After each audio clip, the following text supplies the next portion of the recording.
Ok, chers élèves, nous allons voir la partie 4, donc je vous avais déjà signifié tout à l'heure. Voilà, la partie 4 parle de résolution d'équations trigonométriques. Dans la résolution d'équations trigonométriques, en petit 1, on voit équation du type sinus de x est égal à a, cosinus de x est égal à a, et tangente de x est égal à a. Bien. Donc, on va voir les propriétés. On dit dans la propriété 1, pour tout nombre réel a appartenant à l'intervalle -1, 1, il existe un nombre réel x appartenant à -pi, pi. Voilà. Donc, le x ici, je suppose que ce x est la mesure principale de cet angle qui appartient, parce qu'on a dit la mesure principale d'un angle appartient à -pi, pi, tel que cosinus de x, est égal à a. Bien. Dans la propriété 2, nous disons que pour tout nombre réel a appartenant aussi à l'intervalle -1, 1, il existe un nombre réel x aussi appartenant à l'intervalle -pi, pi, tel que sinus de x est égal à a. Dans la troisième propriété, on dit pour tout nombre réel a appartenant à grand R, il existe un nombre réel x appartenant à -pi sur 2, pi sur 2, tel que tangente de x est égal à a. Donc, quand il s'agit de tangente, vous voyez que le a doit appartenir à R. Et le nombre x doit appartenir à l'intervalle ouvert à -pi sur 2, pi sur 2. Voilà. Lorsqu'il s'agit de cosinus, le a doit appartenir à l'intervalle fermé à -1, fermé à 1. De même aussi, lorsque vous parlez de sinus, le a qui est ici, qui est un nombre réel, doit appartenir à l'intervalle fermé à -1, 1. Voilà. Bien.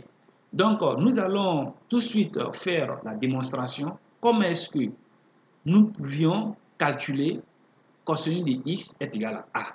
Donc, on prend petit a. Cosinus de x est égal à a. On dira si a appartient à l'intervalle, ici c'est une erreur, vous allez rectifier vous-même, appartient à l'intervalle -1, 1, l'équation admet des solutions. Si a appartient à l'intervalle fermé à -1, 1, l'équation n'admet pas de solution. Voilà. Donc, pour ce que nous avions écrit dans la propriété, dans les trois propriétés ici, voilà comment est-ce que nous devions comprendre. Donc, quand vous allez faire la résolution, regardez d'abord la valeur de a. Si a appartient bien à l'intervalle -1, 1, sachez que l'équation peut avoir des solutions. Si a n'appartient pas à l'intervalle -1, 1, sachez que l'équation n'a pas de solution. Donc, vous n'avez pas besoin de résoudre. Tout de suite, vous pouvez écrire solution à somme vide. Bien, nous allons voir la possibilité ici, c'est-à-dire la propriété, les propriétés. Cosinus de x est égal à cosinus de y. Cosinus de x est égal à cosinus de y équivaut x est égal à y plus 2k pi, ou x est égal à moins y plus 2k pi. Le k appartient à grand Z. Grand Z, c'est l'ensemble des nombres entiers relatifs que vous saviez. Bien, on donne un exemple. On dit cosinus de x est égal à 1/2. Donc, vous voyez que le 1/2, c'est notre a. Mais quand vous prenez l'intervalle -1, 1, vous voyez très bien que 1/2 appartient bien à cet intervalle-là. Donc, cela sous-entend que l'équation va avoir des solutions. Bien.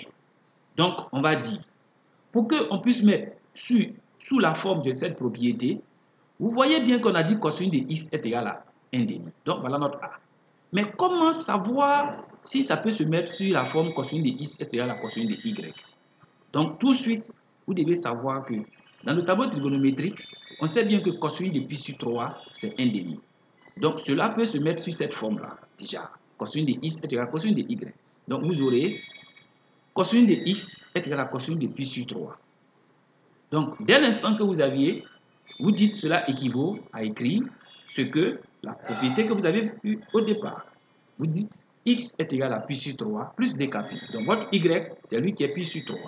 Ou x est égal à moins pi sur 3 plus dkpi avec k appartenant à grand Z. Voilà. Donc les solutions que vous aviez trouvées ici, ces solutions dans R, c'est égal à l'ensemble pi sur 3 plus dkpi, point virgule, moins pi sur 3 plus dkpi, tel que k appartient à grand Z. Si dans votre solution, vous n'avez pas écrit tel que k appartient à grand Z, vous allez avoir des ennuis avec ça. Donc, il faut préciser que le k doit appartenir à grand Z. Et comme je l'ai si bien signifié, je vous ai dit que k, c'est l'ensemble des nombres entiers relatifs. Voilà. Il peut être égal à moins 1, il peut être égal à 1, il peut être égal à moins 2, il peut être égal à moins 3, il peut être égal à 3, ainsi de suite. Voilà. Ça, vous les connaissiez déjà. Deuxième exemple.